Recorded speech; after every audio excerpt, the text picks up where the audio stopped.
나는 포도나무요 너희는 가지라. 그가 내 안에 내가 그 안에 거하면 사람이 열매를 많이 맺나니 나를 떠나서는 너희가 아무것도 할 수 없음이라. 사람이 내 안에 거하지 아니하면 가지처럼 밖에 버려져 마르나니 사람들이 그것을 모아다가 불에 던져 사르느니라. 너희가 내 안에 거하고 내 말이 너희 안에 거하면 무엇이든지 원하는 대로 구하라. 그리하면 이루리라.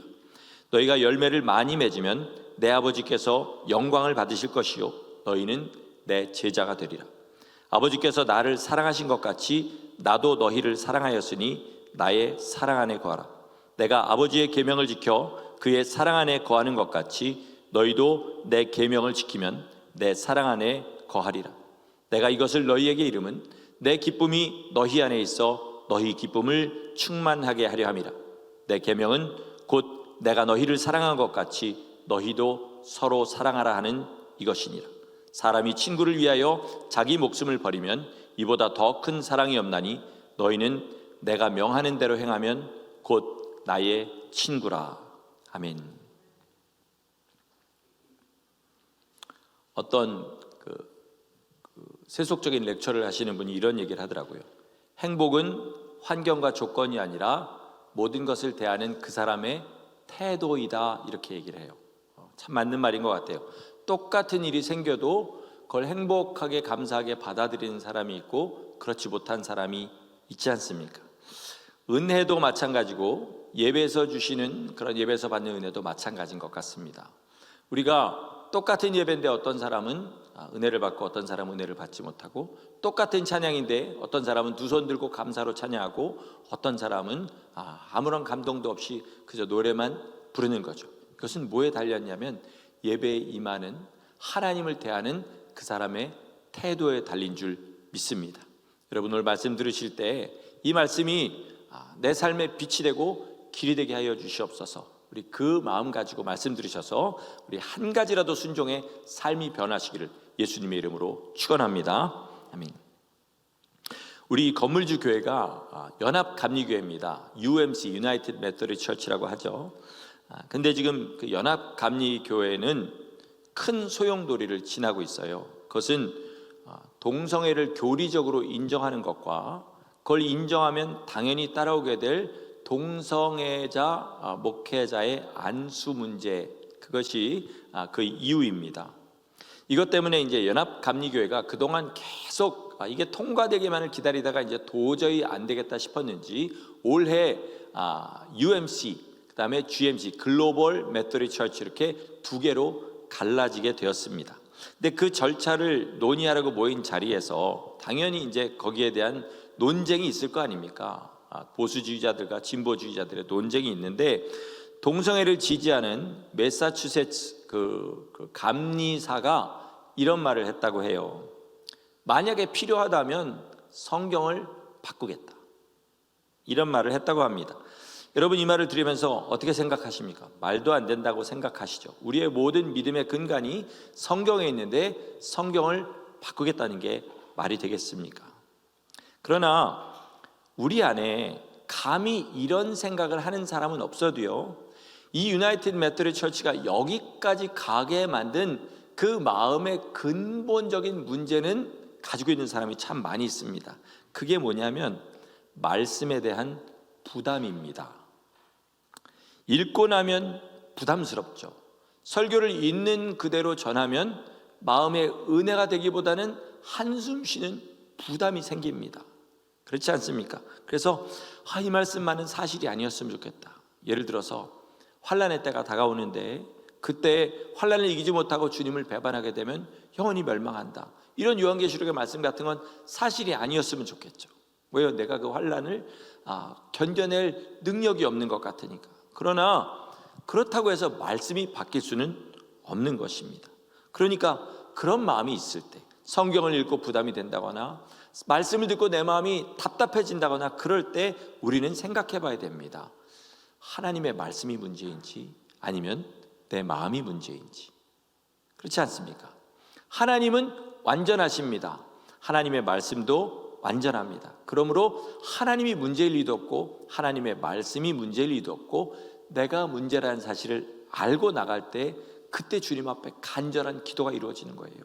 하나님, 저 못할 것 같습니다. 이 말씀이 너무 부담스럽습니다. 그러나 이 말씀이 변치 않는다고 하셨으니 온 힘 다해서 말씀대로 살 수 있는 능력을 주십시오. 이런 기도가 나오게 되는 거죠. 성경은 이렇게 선포합니다. 모든 육체는 풀과 같고 그 영광은 풀의 꽃과 같으니 풀은 마르고 꽃은 시드나 하나님의 말씀은 세세토록 있도다. 아멘이시죠? 여러분, 굉장히 마음을 웅장하게 하는 그런 말씀 아닙니까? 그런데 그 안에 담겨진 뜻은 이겁니다. 하나님의 말씀은 너희가 뭐라고 해도 절대로 안 변한다. 그러니까 너희가 하나님의 말씀에 맞춰서 변해야 된다, 이 말씀을 하고 있는 거예요. 정말 우리가 중요한 일을 할 때, 예를 들어서 집을 사서 계약을 한다거나 뭐 이런 가게를 산다거나 큰 돈이 걸려있는 그런 걸 계약할 때는요, 우리는 내 마음이 편하고 아름다워지는 계약서를 보기를 원하지 않고요, 사실을 있는 그대로 알기를 원합니다. 그래야 거기에 맞춰서 손해보지 않도록 할 거 아니겠습니까? 마찬가지로 우리 영원한 삶에 관한 이야기가 성경의 이야기예요. 그러니까 이거를 어떻게 하면 내가 좀 편안하게 할까, 이것을 보는 게 아니라 성경이 무슨 말씀을 하시나, 하나님이 지금 우리에게 무슨 말씀을 하시나, 이거를 정확하게 알아야 정확한 길을 걸어가게 될 줄 믿으시기 바랍니다. 그러니까 말씀을 들으실 때 귀를 세우고 내 취향과 내 바램을 버리고 어떻게 되냐면 그대로 들어야 됩니다. 있는 그대로. 그리고 작은 것 하나라고 고치고 순종하면 그 삶이 우리 주님께서 인정하시는 성도의 삶인 줄 믿습니다. 여러분, 혹시 하늘과 우주의 경계가 어떻게 되는지 아십니까? 하늘은 낮에 시퍼런 데가 하늘이고 우주는 낮에도 시커먼 데가 우주입니다. 우린 보통 이렇게 생각하죠. 조금 더 과학적으로 생각하면 대기권 안이 하늘이고 대기권 밖이 우주입니다. 과학자들이 정한 기준은 어딘지 아십니까, 여러분? 지상에서 상공 100km, 거기가 경계다, 이렇게 정했습니다. 왜 그렇게 정했냐면 숫자가 외우기가 편해서랍니다. 굉장히 과학적인 이유가 있을 것 같은데 그렇지가 않아요. 왜냐하면 대기권과 아닌 곳을 구별하는 그 선이 되게 모호하대요. 그래서 대충 거기쯤에 한 10km, 15km 정도 되는 그 기간에서 제일 외우기 쉬운 넘버가 뭐냐면 100이다. 그래서 100km로 정했다고 합니다. 왜 이런 얘기를 하냐면요, 여러분도 그렇겠지만 저도 가끔 그런 생각을 합니다. 도대체 어디까지 믿으면 구원이고 어디부터가 지옥 가는 믿음인가, 이런 생각 해보게 되죠. 어디가 경계선인가, 이런 생각을 하게 됩니다. 근데 깊이 묵상해 보면요, 이 모든 주님의 말씀이 다 어디에 귀결되냐면 사랑이라는 한 단어에 귀결됩니다. 성경의 모든 계명이 뭐예요? 마음을 다하고 뜻을 다하고 성품을 다하여 주 너의 하나님을 사랑하고 그리고 내 이웃을 내 몸과 같이 사랑하라. 이것을 어떻게 하는지를 가르쳐 준 게 나머지 계명입니다. 그러니까 모든 것이 사랑에 귀결되게 돼 있어요. 여기 계신 분들은 인생의 연륜이 나름대로 있으신 분들이라 다 아시리라 믿습니다. 사람의 진짜 행복은 어디 있냐면요, 관계에 있습니다. 보니까 뭐든지 자기가 원하는 것을 이루려고 관계를 허물어뜨리는 사람은요, 일평생 행복하게 살지 못하더라고요. 돈을 지키려고 관계를 멀리한다든지, 자기 자존심을 지키려고 관계를 깬다든지, 자기 기분 때문에 관계를 깬다든지, 이렇게 되면 관계에서 오는 가장 기쁘고 진한 행복을 못 누려보고 인생이 끝난다는 거죠. 관계에서 오는 행복을 모르는 사람은요, 인생의 진짜 행복을 모르고 헛사는 것과 마찬가지라는 것입니다. 여러분, 오늘 주님의 말씀을 제가 좀 간단하게 정리할 테니까 잘 들어보시기 바랍니다. 아버지는 농부십니다. 예수 그리스도는 포도나무시고요, 우리는, 여기서 너희는 이라고 한 사람들은 예수님을 알고 믿는다고 하는 사람들이에요. 그 사람들이 가지입니다. 그런데 사람이 주님 안에 거하지 않으면, 즉 주님 안에 거해서 열매를 맺지 않으면 그 가지가 말라 비틀어진다는 거예요. 그리고 그 가지를 잘라서 밖에 버리고 불사른다는 것입니다. 불사른다는 게 무슨 의미일까요? 천국 간다는 걸까요? 아니죠. 지옥에 간다는 말이죠. 그러면 우리에게 가장 중요한 것은 주님 안에 거하는 거예요. 왜냐하면 사람이 주님 안에 거하면 저절로 열매를 맺는다고 했으니까. 그럼 우리 주님 안에 어떻게 거하느냐? 주님이 설명하셔요. 나는 아버지 안에 거하는데 어떻게 거하냐면 아버지의 계명을 지켜서 아버지 안에 거한다.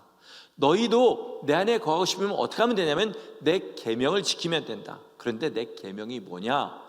내가 너희를 사랑한 것 같이 너희도 서로 사랑하는 것이다. 이렇게 말씀하셨어요. 너무나 간단하죠.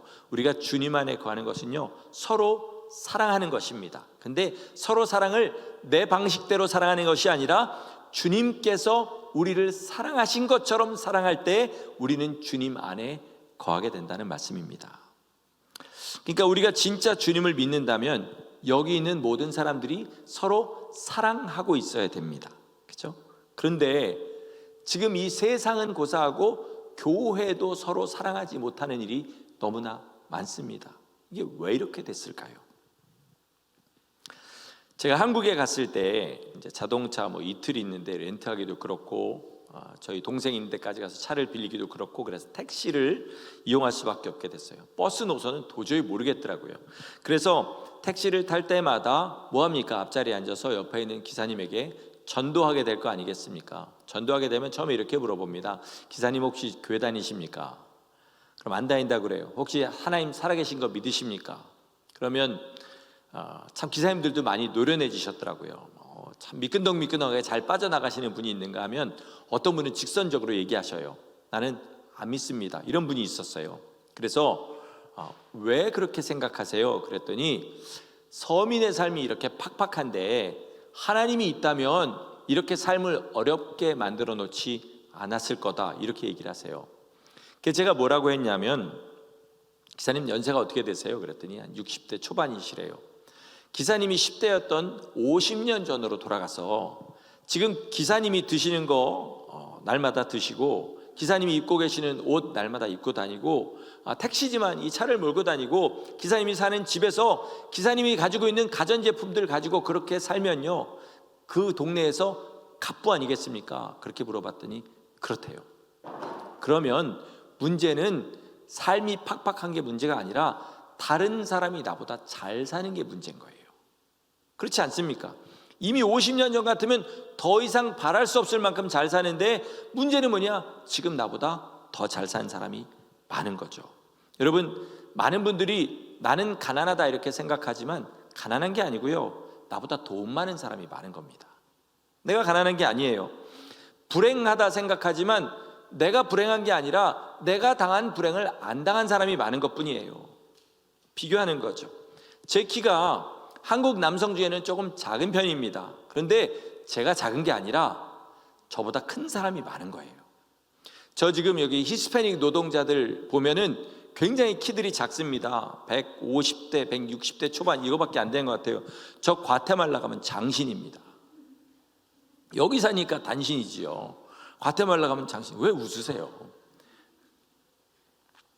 진짜라니까요. 그렇습니다. 지금 선진국의 많은 아이들이 우울증으로 고생하는데요, 여러분, 그 아이들이 도파민 중독 때문에 그렇다 제가 지난주에 이유 중에 하나를 말씀드렸는데 그거보다 더 큰 이유가 있는데 뭐냐면 소셜미디어 때문에 그래요. 케냐의 아이들이 이원철 선교사님 계신 모얄레는 굉장히 미개한 동네거든요. 그래서 아이들이 굉장히 순진했대요. 그런데 지금 안 그렇답니다. 왜 그러냐니까 스마트폰이 들어왔어요.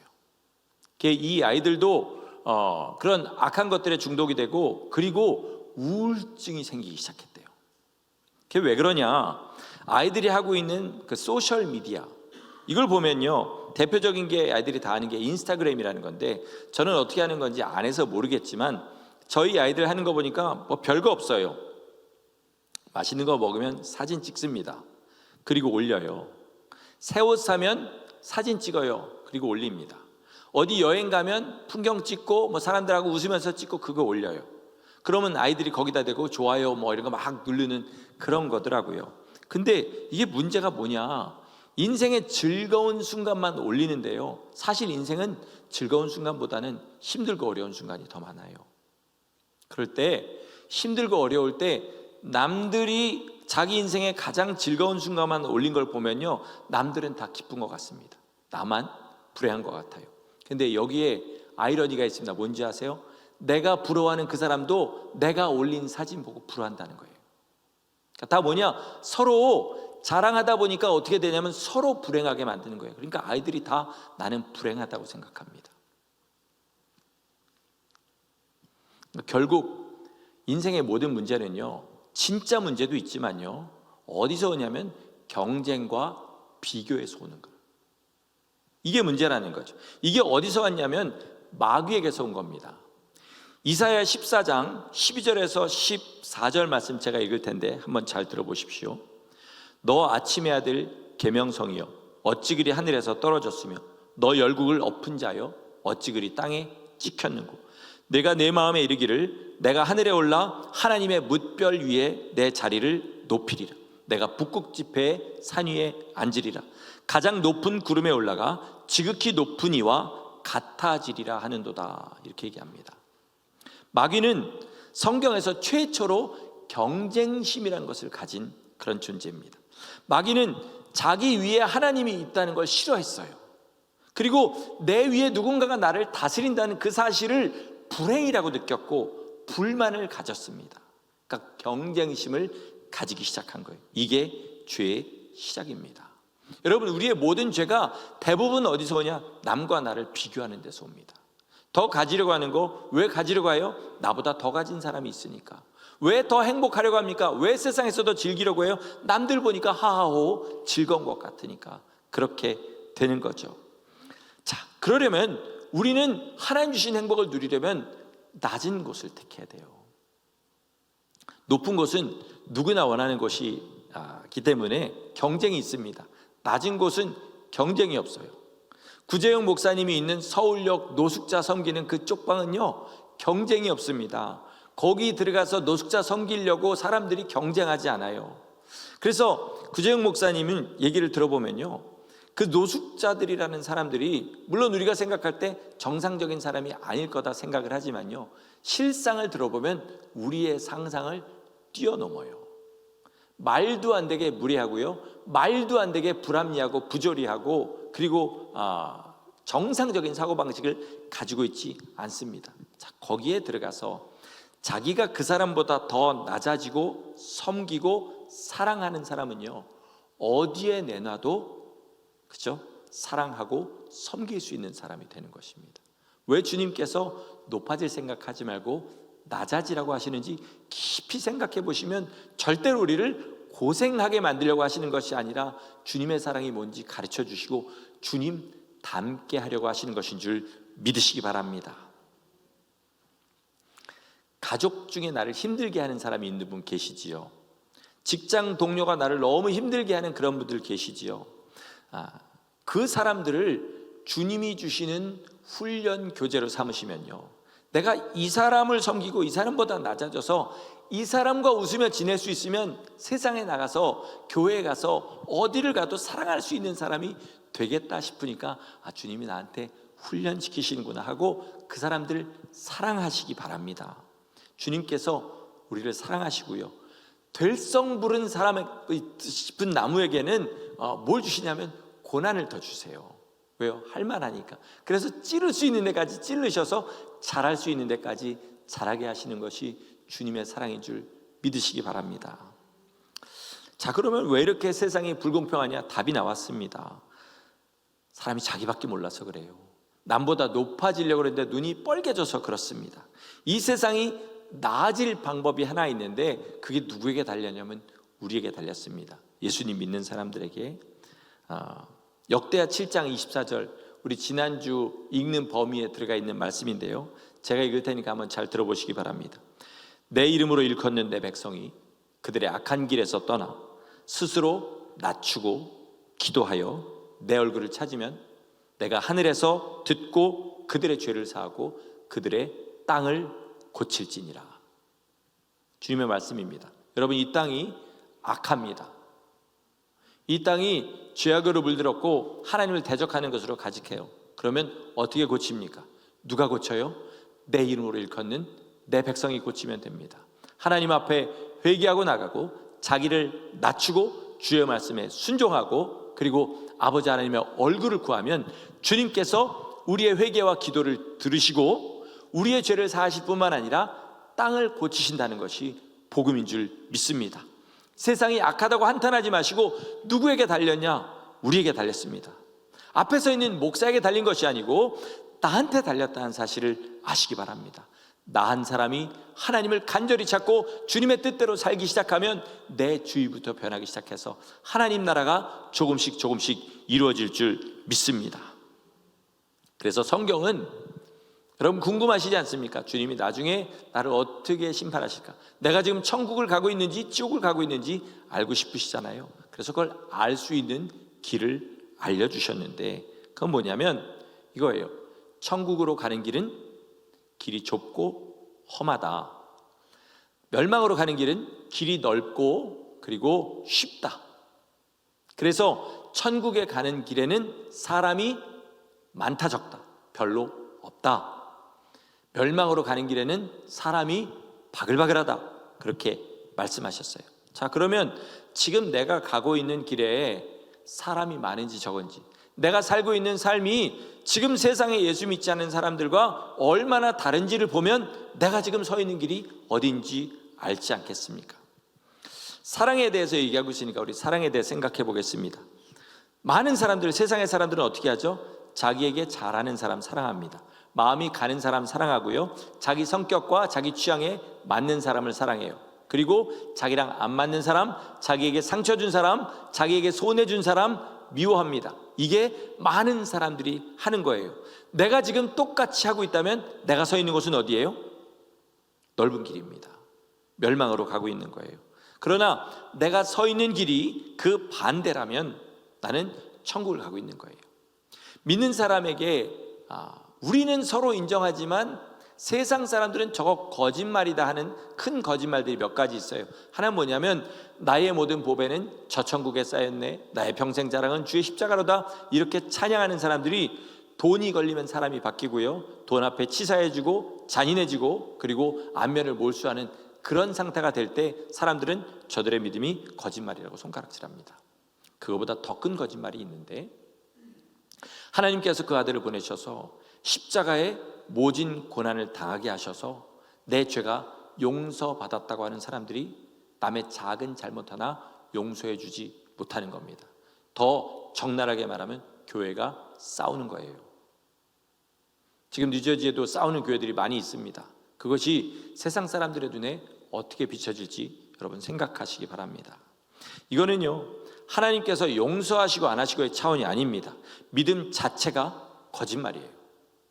나한테 죄진 사람 용서하지 못한다, 이건 믿음 자체가 거짓말이에요. 애초에 자기는 용서받은 적이 없는 겁니다. 입으로 용서했다고 말합니다. 마음으로 용서했다고 말해요. 그러나 행동으로는 전혀 용서하지 못했다면 그것도 용서하지 못한 겁니다. 멸망의 길에 서 있는 거예요. 목사님이 어떻게 장담하세요? 라고 저한테 물으신다면 저는 그저 편안하게 성경을 읽어보세요, 이렇게 말할 수밖에 없습니다. 적어도 용서와 미움에 관한 것만큼은 주님께서 유두리를 남겨놓지 않으시고 못 박아 말씀하셨어요. 너희가 용서하지 못하면 내 자녀 아니다. 너희가 누군가를 미워한다면 너희는 마귀의 자식이다. 분명하게 말씀하셨다는 거죠. 요즘 한국에서 잘 쓰는 말 중에 오래된 말일 거예요. 요즘 제가 이렇게 좀 어디서 읽어서 그렇지, 고구마 사이다, 이런 말 아십니까 여러분? 고구마 먹으면 어떻게 해요? 가슴이 답답해지잖아요. 그러니까 고구마라는 건 뭐냐면 억울한 일 당하고 막 안 좋은 일 당해서 마음이 답답한 걸 얘기해요. 사이다는 뭘 얘기하냐면 고구마 먹고 사이다 먹으면 뻥 뚫리잖아요. 그러니까 그걸 시원하게 복수를 하고 보복을 해가지고 마음이 이렇게 막 아주 좋은 거, 뭐 통쾌한 거, 이걸 말하는 겁니다. 근데 여러분, 주님의 말씀은 뭐냐면요, 보복을 하면요, 아무리 정당해 보이는 보복을 해도 다시 보복을 낳는 거예요. 보복하는 사람은 절대로 평안이 없다라는 것입니다. 1992년에 혹시 이 중에 1992년에 LA 사셨던 분들이 있는지 모르겠는데 그때 엄청난 일이 벌어졌습니다. 흑인들이 너무 삶이 팍팍해지니까 폭동을 일으켰어요. 그리고 가게들에 들어가서 약탈하고 불지르는 이런 일이 있었습니다. 특별히 소수민족들이 하는 비즈니스에 가가지고 그런 일들을 많이 했는데요, 다른 민족의 가게들은 흑인들한테 속수무책으로 당할 때 한인 가게들은 달랐다고 해요. 나중에는 어떻게 되냐면 오히려 흑인들을 쫓아내는 그런 일을 했답니다. 왜냐? 한국 남성들이 대부분 군필자였대요.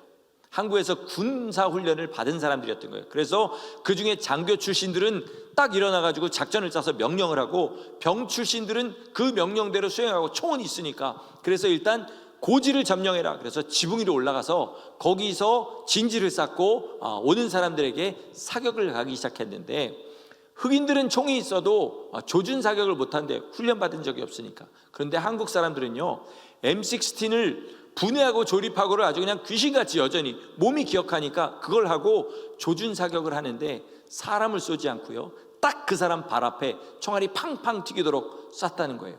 그래서 죽인 사람은 아무도 없이 모든 사람이 공포 때문에 더 이상 한 발짝도 못 가도록, 그래서 자기 가게를 지켰다는 겁니다. 그래서 그 일이 있은 지 지금 30년이 지났음에도 불구하고 한국 예비군의 전설은요, 지금 한국 사람 사이에 여전히 회자되고 있습니다. 저도 그런 줄만 알았거든요. 그런데 거기 뒤에 숨은 이야기 하나를 들었습니다. 그게 뭐냐면, 이 일이 있은 후에 흑인들은 여전히 범죄를 저지른 집단이에요. 그 사람들이 약해서가 아니라 환경 때문에 결국 그렇게 될 수밖에 없어요. 너무 살기 힘드니까 나중에 범죄를 저지른 사람이 많아질 수밖에 없는 그런 사람들인데, 여전히 폭동은 끝났지만 강도질을 하고 이렇게 할 거 아닙니까? 근데 다른 데 들어가서는, 다른 민족 가게에 들어가서는 Hands up! Don't move! 막 이렇게 경고를 하고 총을 겨누고 이렇게 물품을 훔쳐갔는데, 한국인 가게에 들어가면 남자가 있으면 무조건 쏘고 시작했대요. 왜요?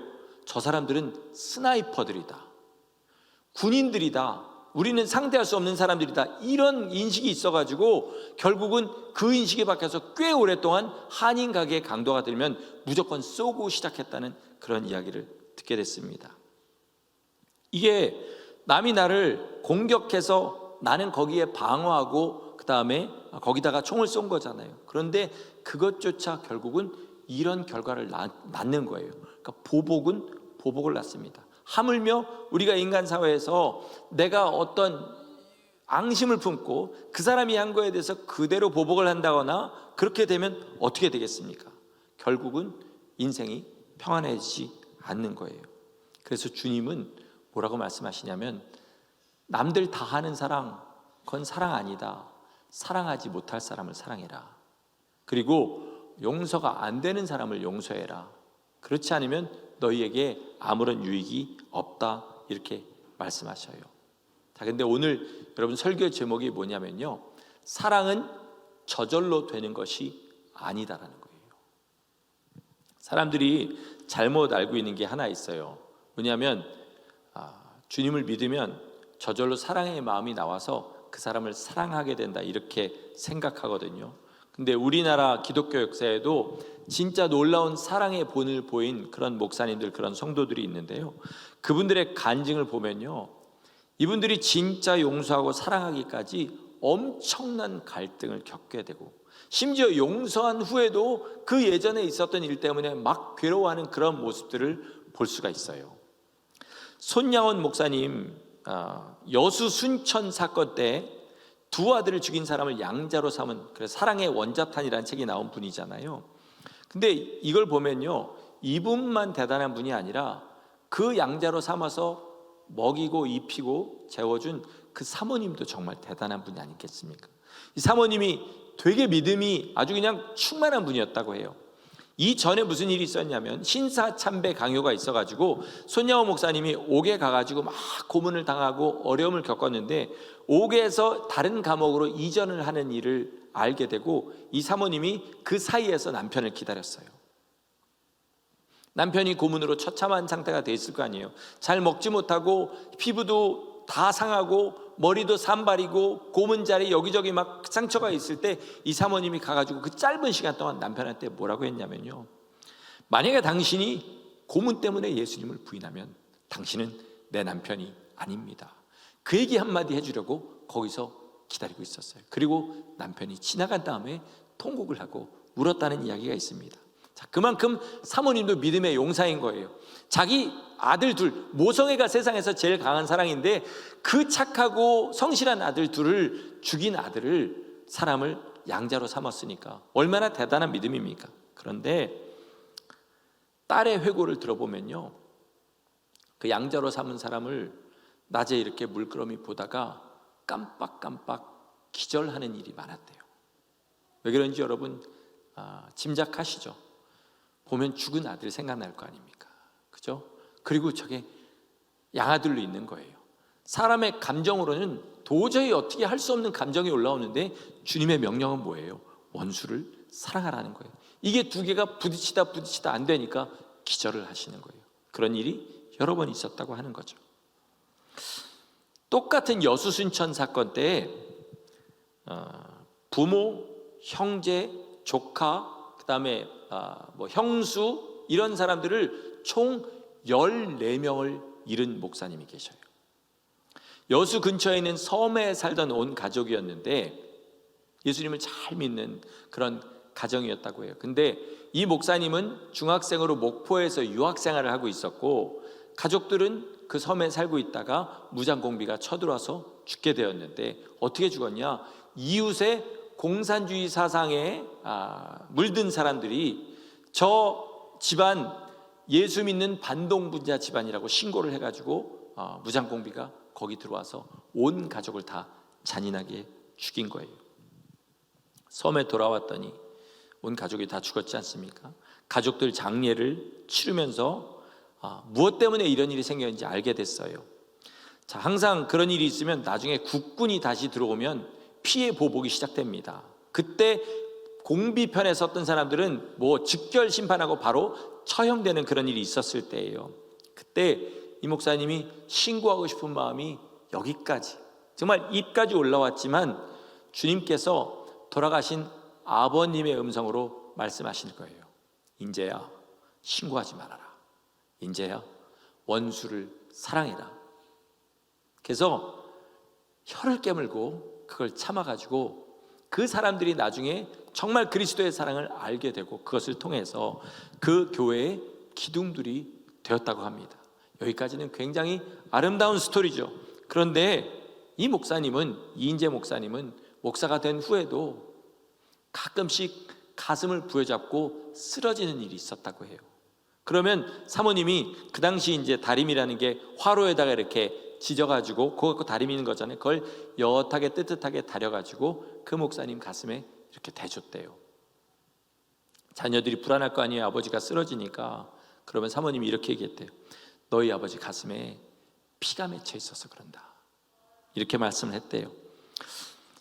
이런 신앙의 인격자일수록 특징이 있는데 자기 가족을 끔찍하게 사랑합니다. 남도 사랑하지만 남도 사랑하는 사람이 자기 가족 얼마나 사랑하겠어요. 그런데 그 가족을 거의 다 잃어버렸어요. 얼마나 마음이 아프겠어요. 그리고 그 가족이 그리울 때마다 그 성도들, 지금 내 성도들인데 이 사람들이 내 가족을 죽게 한 원수들인 거예요. 이게 또 부딪히는 거죠. 그러니까 가슴을 부여잡고 쓰러지는 겁니다. 성도 여러분, 용서는요 저절로 되는 거 아닙니다. 내가 사람에게 친절한 것도요 마음에서 우러나와서 하는 건 주님께서 전혀 안 받으세요. 내 마음이 그렇게 돼가지고 하는 거 누가 그거 못하겠습니까?